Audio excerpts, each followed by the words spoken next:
The new mayor joins us now for more on her plans. Mayor, good to have you, and thanks very much for your time and coming on this evening. The Democratic Alliance has described the administration of your predecessor, Gary van Niekerk, as traumatic and chaotic.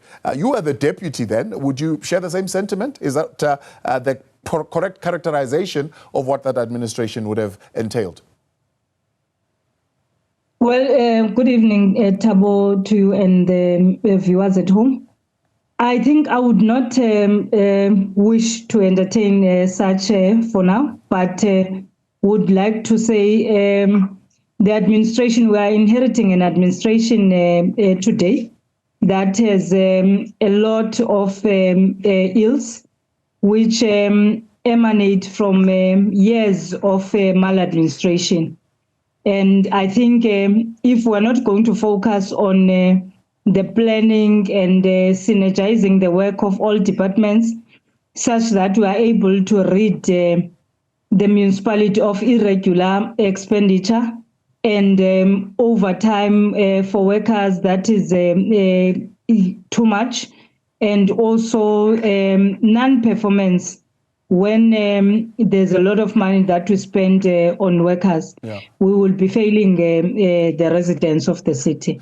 Mayor, it's always interesting. And I think it's always interesting for me when a deputy mayor who's been in the administration that was underperforming then comes in the position of a mayor, now all of a sudden raises issues of underperformance. What was happening all along when you were there as the deputy in this administration?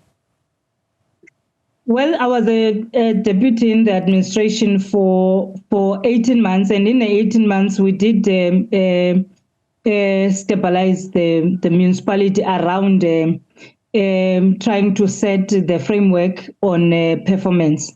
And as well, we would appreciate the fact that it is the executive mayor that has an executive authority to make administration to be more accountable through its MMCs and the performance, and it's the executive mayor's budget that then influences where what direction the city takes. So us taking over the steering wheel means that we should be able to be more accountable around how we budget for what we see is not getting better, and also how we make the administration more accountable through the performance of various MMCs within the standing committees, and how we then make sure that all the grants that we receive from all the two spheres of government, we utilize them to the better. Yeah. There is no deputy that has an authority of over the executive mayor of making the set structures to be more accountable. But you are in partner, in coalition, and you had a cordial relationship. The mayor keeps telling us that your relationship would have been cordial. Why would you not have raised these issues? Listen to what the MEC says. Says the recent flooding that would have taken at least one life, 3,000 people are left homeless, and they are being sent to 19 shelters now. He says this was because of a man-made disaster, because of the poor drainage system of the municipality. You were councillors there. How did you let that system deteriorate to such a point? Well, Thabo, if you are following the history of our municipality, this has not came in one year, but it's a recurring matter which started from the start of the coalition government, the deterioration of services to the people. So it was not going to take an overnight move, but at least within the 12 months, we have been stable as these 6 parties politically, which meant that we were able to set the system on the go. And as well, moving forward, it also meant that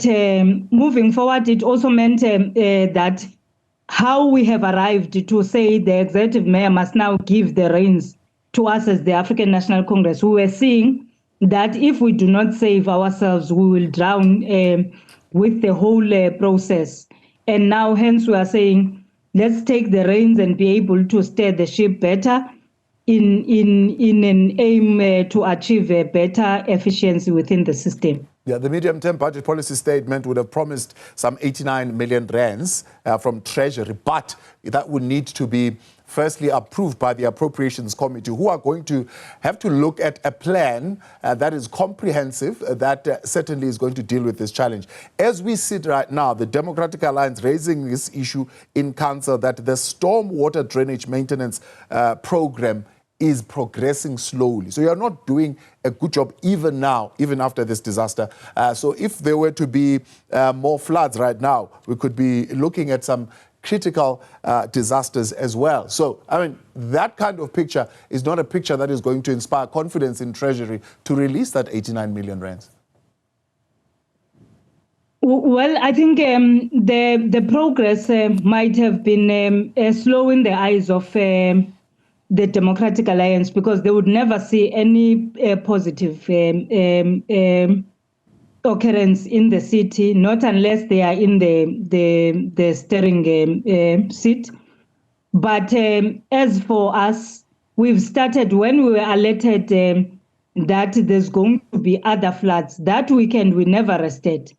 If you can go to Warmer Township, the one that normally floods like crazy, it does not have much of floods, because a week before the floods, I was leading a team of all departments to clean up, close potholes, remark the roads, clean all drains.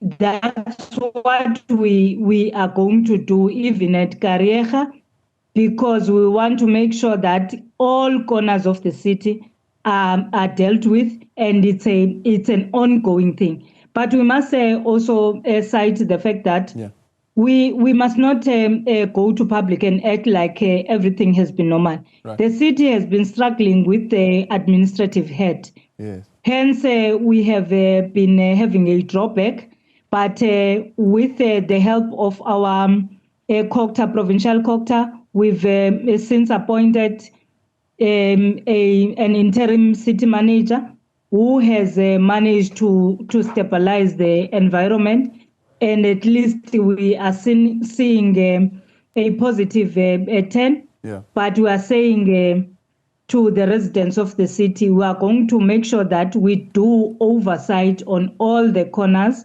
so that services are literally made a possibility in our city.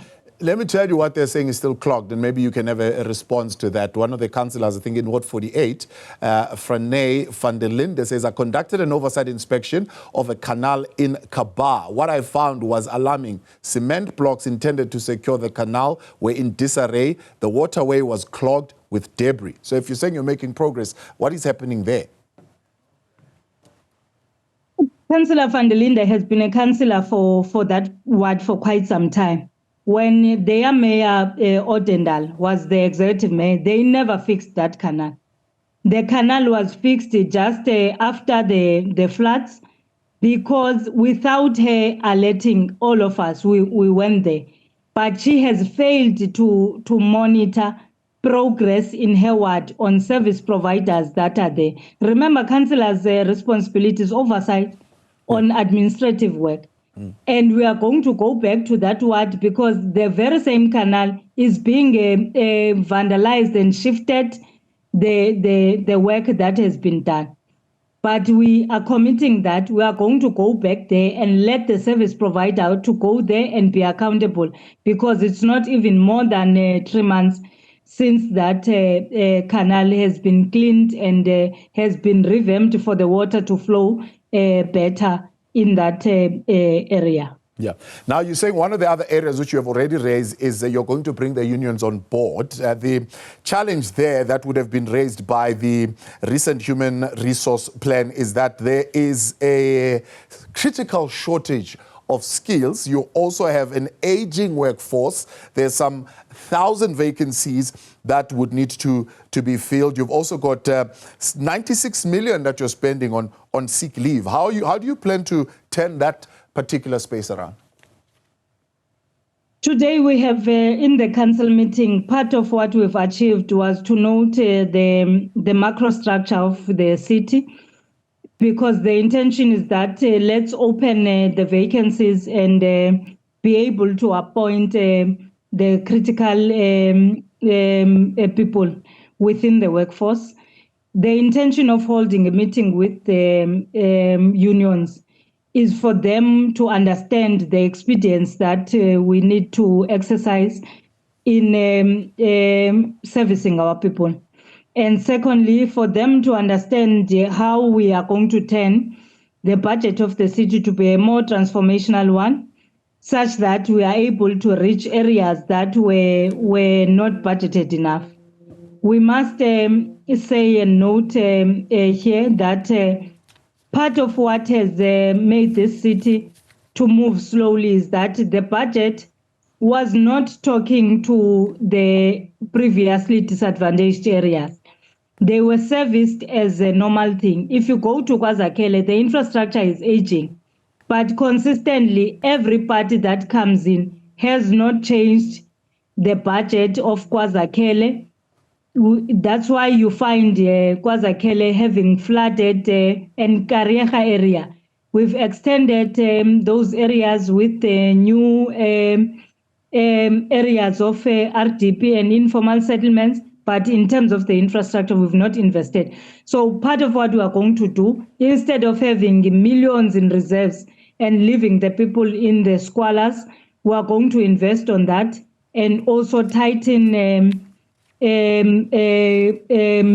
of recouping the money through the revenue streams, your billboards, the buildings that are rentals.